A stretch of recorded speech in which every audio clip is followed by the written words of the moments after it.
Assalamualaikum Nazreen. Viewers, thank you very much for joining us again today. This is Mehdi Kazmi from Aulia Council of North America, continuing our Tafsir series with Surah Ghafrun today. Maulana Imam Saab will begin and we'll discuss this surah in detail. Saab, aap shuru kijiyega. السلام علیکم ورحمۃ اللہ وبرکاتہ. بسم اللہ الرحمن الرحیم. قل یا ایھا الکافرون لا اعبد ما تعبدون ولا انتم عابدون ما اعبد ولا انا عابد ما عبدتم ولا انتم عابدون ما اعبد لکم دینکم ولی دین. یہ صورت مکی صورت ہے اور مکی صورتوں میں آخر میں نازل ہونے والی صورت.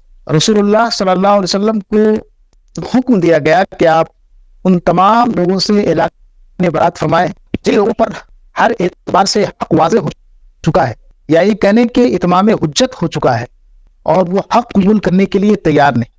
اسی اتمام حجت کے باوجود آپ کو جھٹلا رہے، آپ سے مخاصمت، مزاحمت اور جنگ و جدال پر آمادہ ہے، آپ سے ہر قسم کی سازش آپ کے خلاف رچ رہے ہیں. یہ اس بات کا اعلان تھا ایک طرح سے.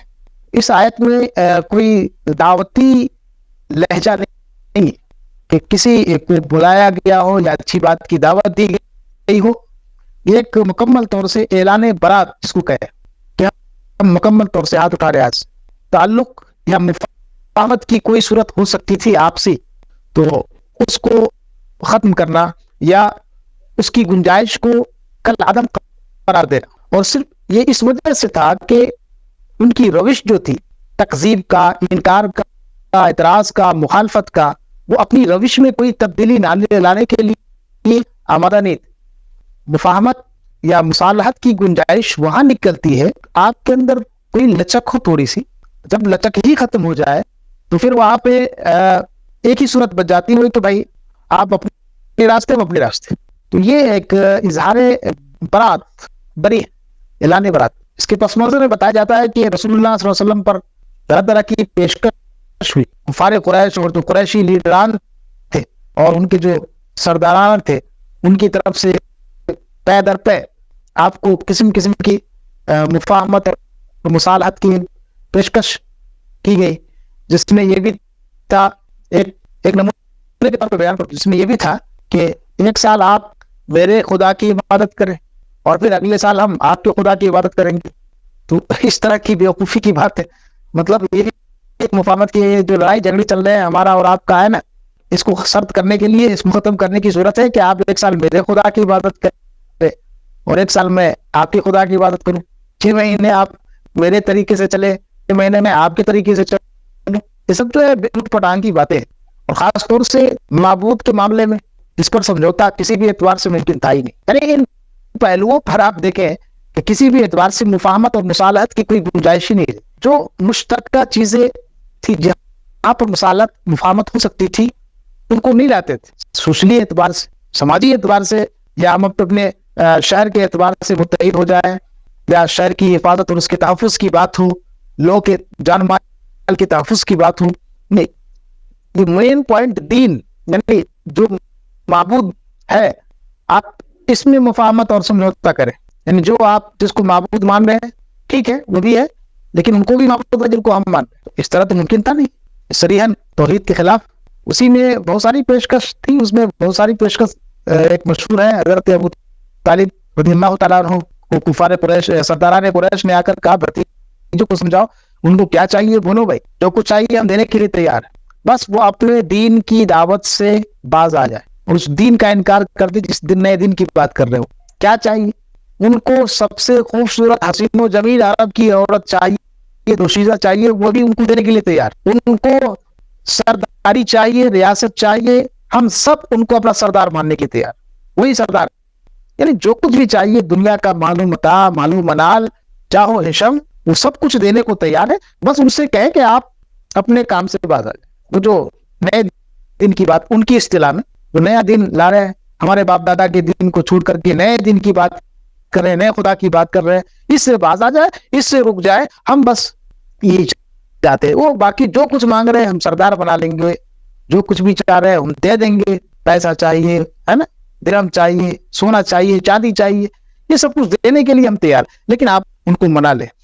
جب حضرت جناب ابو طالب رضی اللہ تعالیٰ عنہ نے رسول اللہ صلی اللہ علیہ وسلم کے پاس یہ بات رکھی کہ کفار قریش کی طرف سے اس طرح سے پرستاؤ اور پیشکش آئی اور انہوں نے یہ بات کہی آپ کے بارے میں, تو آپ کا جو خوبصورت جواب تھا اور عظیمت اور ایمان و یقین سے لبریز, جو مسکت کہتے ہیں نا, خاموش کر دینے والا جواب, یعنی لاجواب جواب, وہ جملہ تھا کہ ان سے کہہ دے جو مجھے حسین عورتوں کی لالچ دے رہے, یا سونے چاندی کی لالچ دے رہے, یا جاہو حشم منصب و اقتدار کی لالچ دے رہے, اور یہ ہم سے اس بات کا سودا کر رہے ہیں کہ ہم دعوت حق کا کام روک دے, ان سے آپ فرما دیجئے چچا جان, قسم ہے اس ذات کی جس کے قبضے میں محمد کی جان ہے, اگر یہ میرے ایک ہتھیلی میں چاند رکھ دے, دوسری ہتھیلی میں سورج رکھ دے, لا کر کے رکھ دے, جبکہ یہ ممکن چیز نہیں ہے, یعنی اگر یہ میری ہتھیلی میں چاند اور دوسری ہتھیلی میں سورج لا کر کے رکھ دیں گے,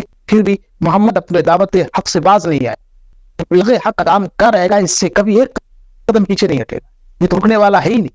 یہ مجھے تو چھوٹی چیزوں کی لالچ دے رہے, چاند اور سورج جیسی چیز اگر میرے ہاتھ پہ رکھ دے لا کر کے تب بھی نہیں بازاؤں. یہ ایک رسول اللہ صلی اللہ علیہ وسلم کی طرف سے ایسا جواب تھا. اس کے بعد اب یہ اس طرح کے کوئی ہلے بہانے بنا کر کے آپ کو رام کرنے کی, آپ کو ڈاؤن کرنے کی, یا آپ کو اپنے مشن سے پلٹنے کی کوشش, پلٹانے کی کوشش نہیں کر سکتے تھے. اب یہ گویا کہ نا امیدی ان کے اوپر آ گئی مکمل طور سے اس وقت, کہ اب ان کو کسی چیز کی لالچ دے کر کے ہم چاہیں کہ ان کو ان کی دعوت سے روک لے, حق کی تبلیغ سے روک لے, تو ایسا ممکن نہیں ہے. تو اس طرح کی پیشکش رسول کریم صلی اللہ علیہ وسلم کے پاس آتی رہی, اور آخر میں اس طرح کی بھی پیشکش آئی مفاہمت اور مصالحت کے نام پر. یہ بھی پیشکش جو آئی نا, یہ مصالحت اور مفاہمت کے نام پر, کہ یہ جو لڑائی اور کشاکشی ہے نا ہمارے اور آپ کے درمیان, اس کو ختم کرنے کے لیے آپ ایسا کریں ایسا کریں, تو اس پر مکمل طور سے سورہ کافرون نے اظہار برات کر دیا. یہ ناممکن ہے, اتمام حجت ہو چکا, ان پر حق واضح ہو چکا تھا, اب انہیں مزید سمجھانے کی, دعوت دینے کی, تلقین کرنے کی ضرورت نہیں تھی. مکمل طور سے جس کو کہتے ہیں اتمام حجت ہی کا مطلب ہوتا ہے کہ آپ کی طرف سے جو کرنا تھا وہ آپ نے سب کر دیا, کوئی کسر چھوڑی نہیں. ان کو راہ راست پر لانے کی, انہیں راہ ہدایت پر لانے کی, انہیں سمجھانے کی, انہیں حق کی راہ دکھانے کی, جو بھی آپ کی طرف سے کوشش ہو سکتی ہے, اور اللہ کی طرف سے آپ اس فریضے کے لیے جو کچھ اللہ کے حکم کے مأمور تھے آپ نے سب کر ڈالا, اور انتہائی کوشش کر ڈالی. اب اس کے بعد کوئی چارے کار نہیں. اب وہ تو صورت ہو نہیں سکتی کہ جو وہ پیشکش لا رہے ہیں اس میں تو سراسر اپنے دین سے بیزار ہونا ہے, کسی دوسرے کو معبود بنانے کا مطلب ہم شرک کر رہے ہیں, تو ایسا تو ممکن ہی نہیں. تو یہ چونکہ ایسے لوگ تھے سامنے, اس آیت میں جو مخاطب ہے ایسے لوگ تھے جو مکمل طور سے اتمام حجت کے باوجود انکار اور تکذیب پر ڈٹے ہوئے, اور ابھی بھی حق قبول کرنے کے لیے ان کے اندر کوئی نرم گوشہ موجود نہیں تھا. تب ایسے لوگوں سے لا تعلق کے علاوہ کوئی چارہ نہیں رہتا. باقی وہ جو مفاہمت اور مصالحت کے نام پر لاتے وہ تو ممکن ہی نہیں, جس کا اس صورت کے اندر ذکر ہے. اللہ رب العزت نے فرما دیا کہ اے حبیب آپ کہہ دیجیے قل یا ایھا الکافرون, اے رسول آپ فرما دیجیے اے کافرون. اچھا قرآن دیکھیے آپ کہیں پر کافروں سے خطاب نہیں, یعنی کافرون کہہ کر کے خطاب نہیں, کافر کہہ کر کے خطاب نہیں, کیونکہ ان کے مخاطب سارے وہ لوگ نہیں ہے. مطلب اس کافرون سے مراد لے وہ جو کلمے کا انکار کر رہا ہے, وہ مخاطب نہیں. مخاطب مکہ کے وہ لوگ تھے جن پر اتمام حجت ہو چکا تھا اور وہ اپنی کفر پر ڈٹے ہوئے تھے. گویا کہ اللہ کی رضا اور اس کی قضا میں لوگ کبھی ایمان لانے والے نہیں تھے, تو ان پر ان کو ٹارگیٹ کر کے یہ لفظ استعمال کیا گیا. دائی آنا لہجہ نہیں ہے, یعنی یہ اس لہجے کا آپ کہہ سکتے ہیں اس کو دعوتی لہجہ نہیں ہے, یہ مکمل جارحانہ لہجہ ہے. اور ایک کہنے کہ آپ جب ہم کسی سے اپنا تعلق ختم کر رہے ہیں تب اس طرح کی بات کریں, اللہ تعلقی کا اظہار اور برات کا اظہار ہے, اس لیے یہ لہجہ صرف آپ اسی صورت کے اندر پائیں گے اور کہیں, کیونکہ یہاں پر مکمل بات ہو چکی. اب سوائے اس کے کچھ نہیں کہ تم اپنے کنارے ہم اپنے کنارے, رجال وہ تم رجال, کیونکہ کوئی سمجھوتا ہو نہیں پا رہا. مصالحت کوئی ہو نہیں پا رہی, کوئی گنجائش بھی نہیں. تو یہ کافرون سے جو عام لوگ تفسیر یہ کرتے ہیں کہ ہر شخص جو یعنی غیر مسلم پہلے نان مسلم وہ آ جائیں گے, اس پہ ایسا نہیں, غلط فہمی.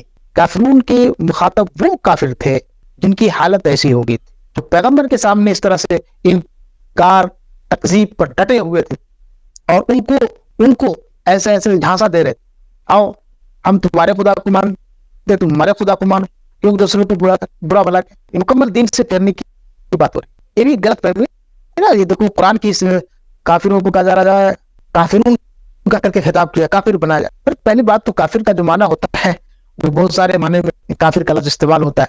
یہاں پر ایک چیز اور بیان کر دوں کہ اتمام حجت کے بعد ہی آپ کسی کو مقام کفر پر یعنی حکم تکفیر عائد کر سکتے ہیں. یہ قرآن کا لہجہ بتا رہا ہے. اتمام حجت کے بعد یا تو بلا تحقیق فلاں کافر چل رہا ہے, دیکھ رہے ہیں نا, فلاں کافر پر بغیر تحقیق کے آپ کفر کے فتوے صادر کیے جائے. اور قرآن کا یہ اسلوب بتا رہا ہے کہ کافر انہیں ڈکلیئر کیا جا رہا ہے ان پر اتمام حجت ہو چکا ہے اور بس ان کی یہ حالت ہو گئی تھی کہ سوائے اس کے اب کوئی چارہ نہیں. یعنی آخری اسٹیج, لاسٹ اسٹیج, فائنل, اس پر آ گئے. تو انہیں اس ٹائٹل سے مخاطب کیا جا رہا, نہیں تو کہیں پر نہیں. بہت زیادہ یا ناس میں کیا کفار نہیں آتے, مشرکین نہیں آتے, سب آتے, مشرکین کفار سب آتے, لیکن نہیں, مخاطب لفظ کافر سے نہیں. غور کرنے کی بات, سورہ کافرون کا جو پس منظر ہے نزول کا اور اس کا جو موقع ہے, محل ہے, اس کی جو سچویشن ہے اور جو حالت ہے سامنے جن سے مخاطب ہے یہ صورت ان کی, یہ دیکھیں تو پھر آپ کو سمجھ میں آئے گا کہ ایسی حالت میں, ایسی سچویشن میں یہ اسی کے لائق ہے. کیونکہ یہاں پر دعوتی لہجہ رکھنا, داعیانہ اسلوب اختیار کرنا یہ زیب نہیں دیتا. یہ تو یہاں پر آپ لا تعلقی کا اظہار کرنا چاہتے ہیں اور ان کی جو پیش کی گئی مفاہمت کا جو طریقہ تھا, جو مفاہمت اور مصالحت کا وہ انداز, وہ طریقہ پیش کر رہے تھے, وہ بالکل آپ سے میچ نہیں کر رہا ہے. اس میں مفاہمت ممکن ہی نہیں, ناممکنات میں سے. تو آپ سوائے اس کے تو کچھ نہیں. اس لیے آپ کہہ سکتے ہیں کہ یہ خاص سچویشن میں خاص لوگ تھے جن کو اس ٹائٹل سے مخاطب کی گئی, اسے عام نہ بنائے. جب اس قسم کی حالت ہو جائے کسی کے ساتھ کہیں پر تو ان کو کہہ سکتے ہیں, لیکن ہر جگہ نہیں کہہ سکتے, ہر نان مسلم کو نہیں. سمجھئے میری بات, سمجھ رہے نا. تو اس اعتبار سے اس کو ترجمہ آپ سماعت کر لیتے. اے نبی آپ فرما دیجئے کہ اے اللہ کا انکار کرنے والوں. کافر کا مطلب ایک سیدھا یہ جو خدا کا منکر ہو, اس کائنات کے پیدا کرنے والے کا انکار کر رہا, آپ اپنے پیدا کرنے والے کا انکار, ان سے نہیں مان رہا یا اس کے ساتھ شرک کر رہا. سمجھ گئے, لا اعبد ما تعبد, میں اس کو ہرگز نہیں پوچھتا جن کو تم پوچھتے ہو. ظاہر سی بات ہے, مفاہمت اور مصالحت اسی بات پر وہ چاہ رہے تھے کہ ہم ایک سال وہ پوجیے, ایک سال ہم پوجیے, ایک سال آپ میرے خدا کو پوجے, میں آپ کے خدا کو پوجوں, اسی طرح کی مفاہمت کی بات چلے. تو آپ نے کلیئر کر دیا, میں ہرگز نہیں چاہتا کہ میں اس کو نہیں پوچھ سکتا جس کو تم پوچھتے ہو. ولا انتم عابدون ما اعبد, اور نہ تم اس کو پوجنے والے ہو جسے میں پوچھتا ہوں. بات صاف ہے, میں ہر طرح سے تم آزما چکا, ہر طرح سے تم پر حق واضح ہو چکا ہے, لیکن تم اپنی فطرت سے باز آنے والے نہیں اور اس باطل دین سے اپنے آپ کو الگ کرنے والے نہیں, حق کی طرف مائل ہونے والے نہیں. اس آیت میں دیکھیں تمام معبودان باطلہ کی نفی کر دی گئی اور صرف ایک خدا کی عبادت کی بات کی کہ میں جس کو پوچھتا ہوں, جس کی عبادت کرتا ہوں, بس میں اسی کی عبادت کروں. ولا انا عابد ما عبدتم, اور نہیں میں آئندہ کبھی بھی ان کو پوجنے والا ہوں اور جن کو تم پوچھتے ہو. یعنی پچھلی آیت میں یہ بات نہیں تھی, یہ مستقبل کے اعتبار سے بھی کہا گیا ہے. یعنی ان آیت میں دیکھیں تو بظاہر ایک ہی بات کی ایک تکرار نظر آتی ہے کہ بات تو ایک ہی, لا اعبد ما تعبدون, کہ میں تم اس کو نہیں پوجوں گا جس کو تم پوچھتے ہو, اور تم اس کو نہیں پوچھو جس کو میں پوجوں گا. اور پھر یہ بات ولا انا عابد ما عبدتم ولا انتم عابدون ما اعبد, بات ایک ہی ہے لیکن نہیں بظاہر ایک نظر آتی ہے, لیکن اسلوب میں فرق ہے. اسلوب یہ کہ یہ زمانے کے اعتبار سے فرق ہے, ایک میں ماضی, حال, مستقبل سب کا احاطہ کر لیا گیا. یعنی کسی نہ پوچھتا ہوں نہ پوچھوں گا مستقبل. ولا انا عابد ما عبدتم, میں ہرگز آئندہ کبھی بھی اس کی عبادت نہیں کر سکتا جن کی تم پرستش کر رہے ہو. ولا انتم عابدون ما اعبد, اور جس کی میں پرستش کر رہا ہوں تم بھی اس کو نہیں پوجنے والے. مستقبل کے اعتبار سے یعنی گویا کہ ایک مار لگ گیا.